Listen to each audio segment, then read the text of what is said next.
Good afternoon. Welcome to day 22, or I should say good morning or good evening, depending on where you are in the world. It's afternoon here in Florida. Um, Good afternoon, and welcome to day 22 of the International Great Black Read Aloud Day. Today is Purpose and Passion, and we're giving voice to words written by Black people around the world. And we invite you to do the same.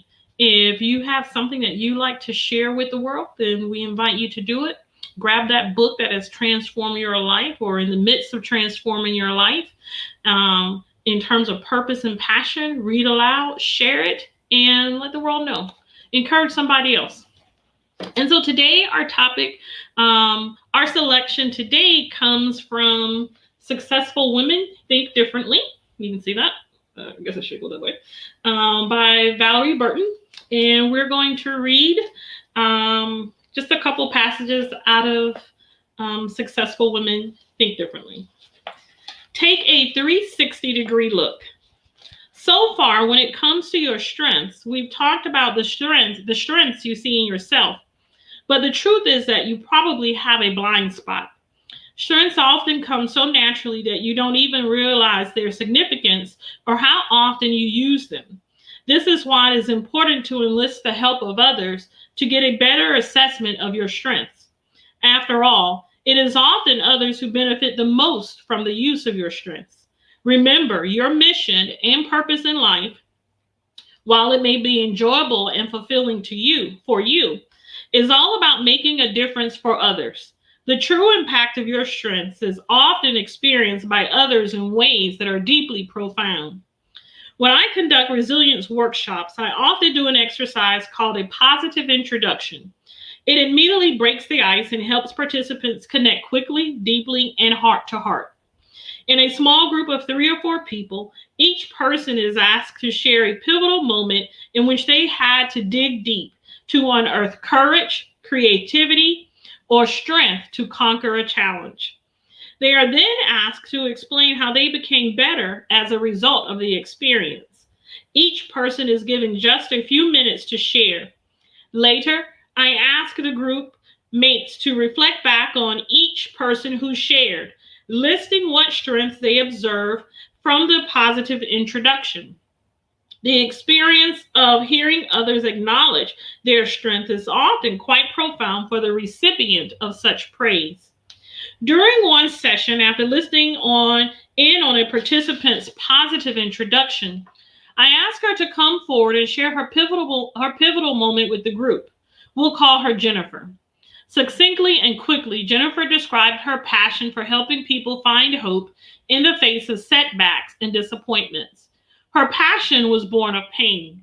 Her own sister committed suicide, and from that experience, she came to understand the destructive power of despair and life-giving power of God's hope. As she stood in front of the audience, they began calling out strengths they saw in her through the 60-second story she shared about her passion. Compassion, one woman yelled from across the room. Courage, another one yelled. Optimism, another said. I see such a loving woman standing before us, another acknowledged. Perseverance through trials, another said. As Jennifer stood there, tears began to stream down her face. I never saw all of those things, she admitted, referring to the character traits near strangers saw just after a minute of listening to a story about her at her best. It just feels good to be acknowledged like this. I never saw all of those things about me. I was just doing what I felt led to do. The same likely holds true for you. You have tapped into your strengths at pivotal moments in your life, and you tap into them in the mundane moments too. You might not always see it though, so I suggest you rely on people who have spent the most time with you, either now or in the past. Ask them about a time when they observed you at your best. What traits did they see in you that they think contributed to your success, no matter how small? The idea here is to truly listen to the perspective of others. Receiving acknowledgement and confirmation about strengths you may have discounted and not honored in yourself can give you the courage and boldness to move forward to a new level. Such was the case when I made a decision to write my first book. It was not my first attempt at writing. In fact, I had attempted writing a book 2 previous times, but without success. The first time, I simply ran out of words. I was 22 years old, and God had given me a glimpse of my future, that I would write books. But I didn't know what kind of books, or most importantly, the purpose of the books I was destined to write. Without purpose, my writing didn't flow easily. Without more life experience, I simply didn't have enough to share. 4 years later, I was ready to write, even though my confidence wasn't quite to what I needed to get started. It was then that I had an epiphany about my life's purpose, inspiring women to live fulfilling lives, and doing so through writing and speaking. I shared my purpose with my friends and family. They were not only excited for me, but their sheer belief in my ability to do it was profound. I listened humbly, yet I treasured every bit of acknowledgement they gave me about the strengths and abilities they saw. Their ability to see me as an author and speaker impacting multitudes of people helped me believe more strongly in the possibility that I could do it. They championed my vision and asked how they could help. They saw it, and therefore I saw it more clearly. Because I could see the invisible, I had enough faith to take a leap and pursue my dream. Hebrews 11:1 says, "Faith is the substance of things hoped for, the evidence of things not seen." New King James Version. When you begin to see your strengths, you give yourself permission to hope for bigger possibilities. How about you? Who are your champions? Who are the people who can see your strengths clearly and reflect them back to you? Keep them around and listen to them. Their belief in you can leverage to climb mountains, conquer challenges, and seize opportunities. Taking a 360-degree look at yourself isn't a new idea. Leaders who truly want to improve their leadership style and that of their employees often have independent consultants come in and conduct 360-degree assessments. Rather than just getting the feedback of a boss, they solicit feedback from the boss's boss, employees, other colleagues and peers, customers, and others who come in contact with him or her. Getting an assessment from every angle gives you a clearer picture of how you are doing. Use the same approach as you assess your strengths. Should you ignore your weaknesses?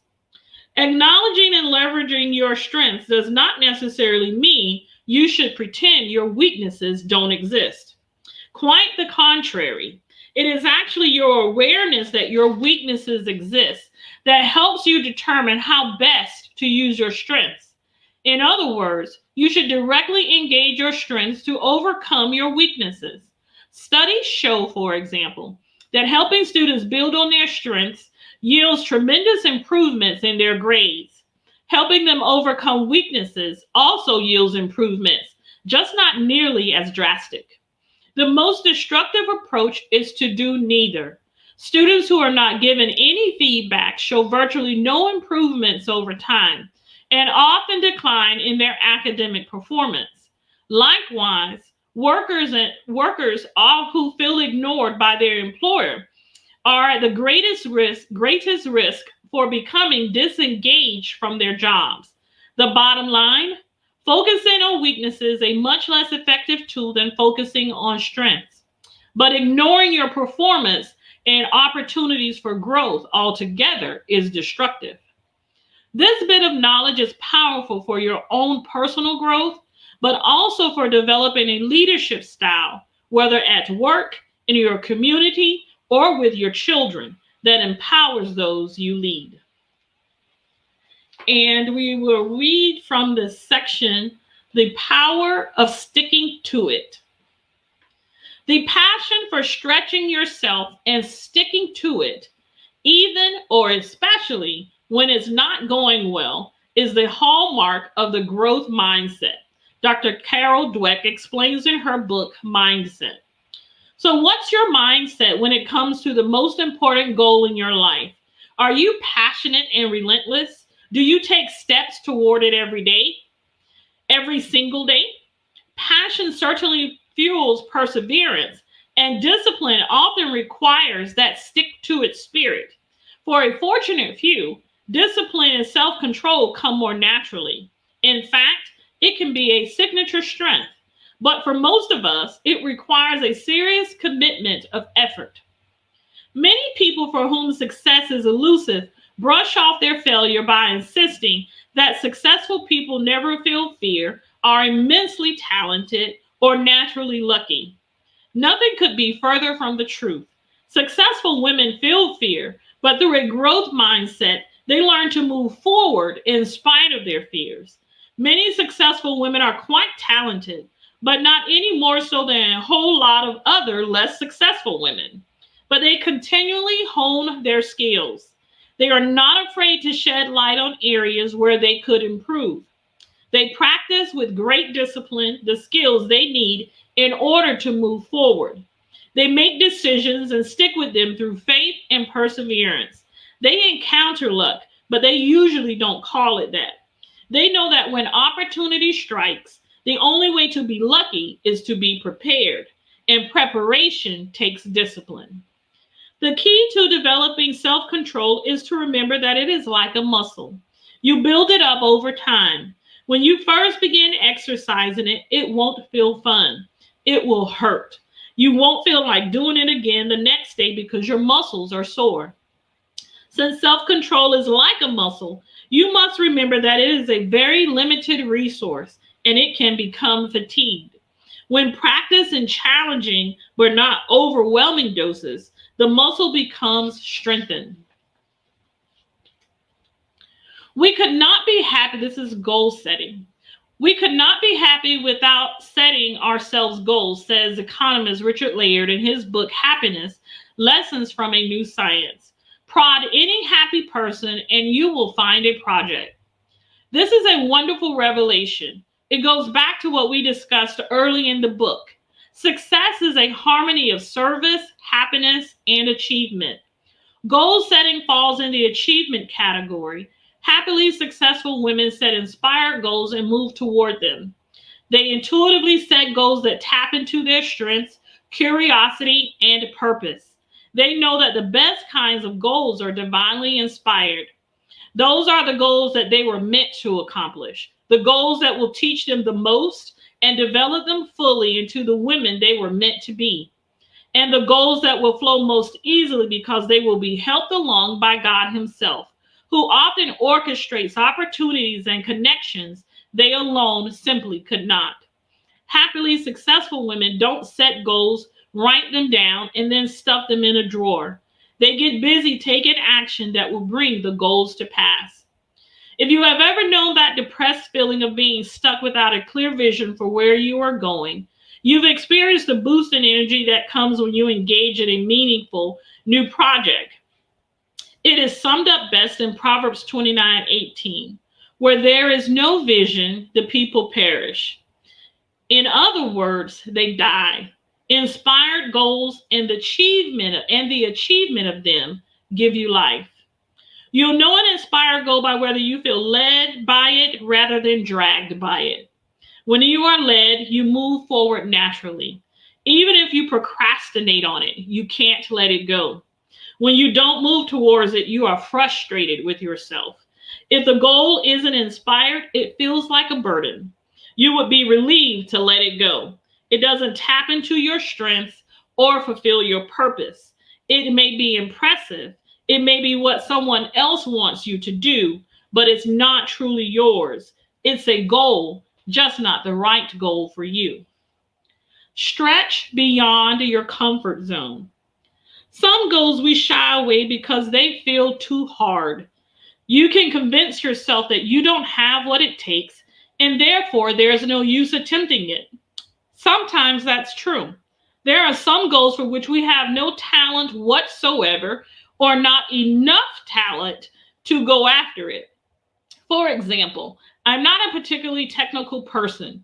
There may be lots of great opportunities in the field of information technology, but there is no use in attempting that career path. I would hate it.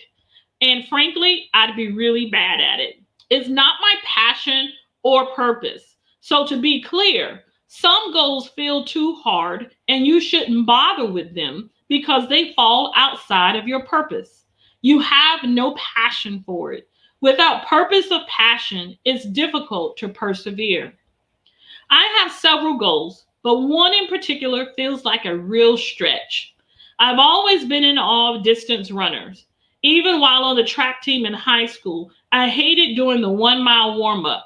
And when my knee started bothering me in college, I gave up running altogether.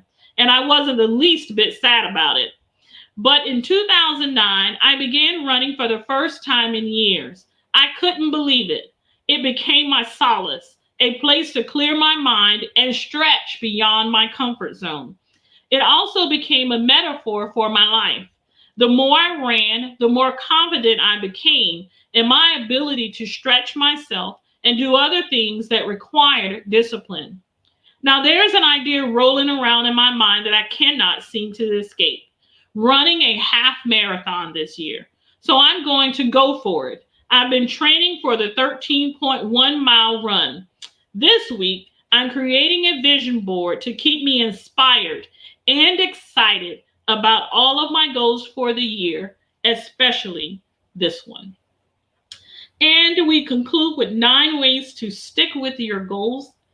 What about you? What goal would stretch you beyond your comfort zone? Is it time to stretch beyond your comfort zone? Whether your goal is to change careers, eliminate drama from your life, pay off your debt, or run a half marathon, use these strategies to stretch yourself. Pick one, just one. Rather than making a laundry list of goals and attempting to reach them all at once, choose one to focus on at a time. What's your most important goal this year? Get a laser focus on it. It takes energy to reach a goal, so harness your energy on the one that matters most. Make a decision to pursue it. It's easy to talk about something you want to do, but something shifts in you when you make a decision to go after it. Stop saying, "I sure wish I could," and start saying, "I'm going to." Make a decision. A decision indicates your belief that it is possible. Once a decision is made, action must follow. Pinpoint your inspiration. People who succeed at reaching their goals use the power of inspiration to get there. When you are inspired, your motivation comes from within. You see the purpose behind your goal, and that purpose fuels perseverance and passion. Find a motivated partner. There is power in numbers. Working with someone else who is moving in the same direction is a powerful experience. Who else is motivated to accomplish a similar goal? Is there an organization or group you could join to hold you accountable? If not, could you start one informally? Be proactive about partnering with others. Not only does it give you accountability, but you learn from one another, encourage one another, and celebrate together. Reach out for support.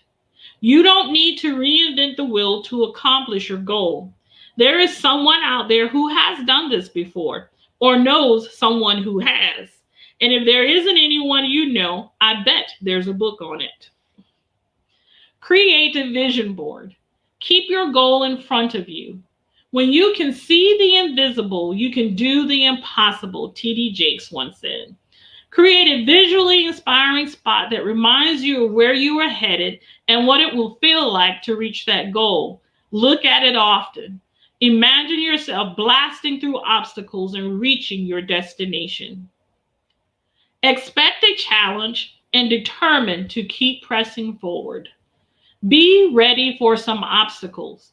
You might sometimes take 3 steps forward and 2 steps back. That's part of the process. When you stumble, don't give up, get up. Plan for the obstacles up front. Researchers in the area of goal setting say it is essential to remember that reaching a goal is as much about the process as the destination. And sometimes the process is more of a zigzag than a straight line.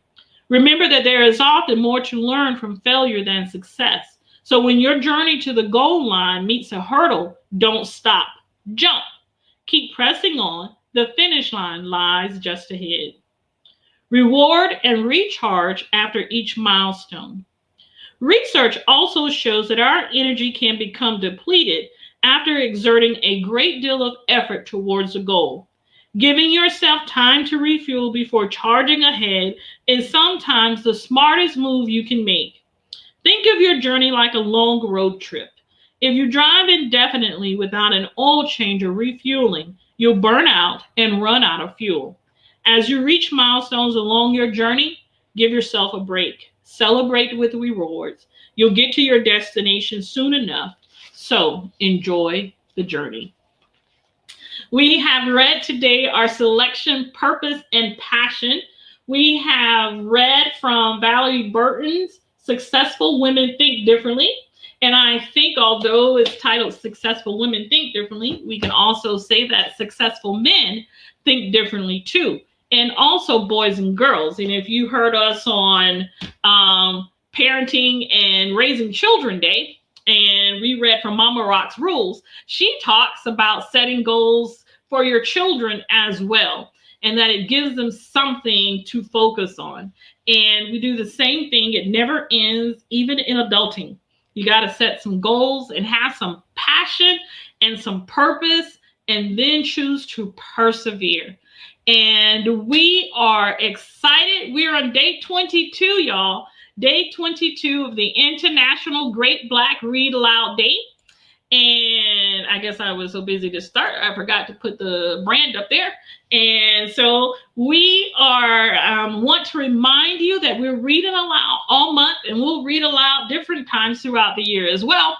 But you need to subscribe to our page, like right down there where it shows you, and you need to follow us on social media so that you know when our other days pop up throughout the rest of the year. And as far as I can tell, as long as we'll be doing this, because you want to participate. You have something in you that you need to share with the world. And what better way than to record yourself and share it with the world? This is about helping others. We believe in literacy. We believe in the broad spectrum of literature that is written by Black people. There are plenty of words. We have read different things every day. Someone has read something different every day. And so we are excited about encouraging and showing the very broad spectrum of worldwide Black literature. And so we want you to join us. Tomorrow is our day 23, and it's about overcoming addiction. And I had a conversation with a colleague of mine, and she says, well, I don't really know. We were just talking about the different days. And I said, well, it's not just about drug addiction or substance abuse. We are all, most of us are confronted with something that we need to put under, if you will.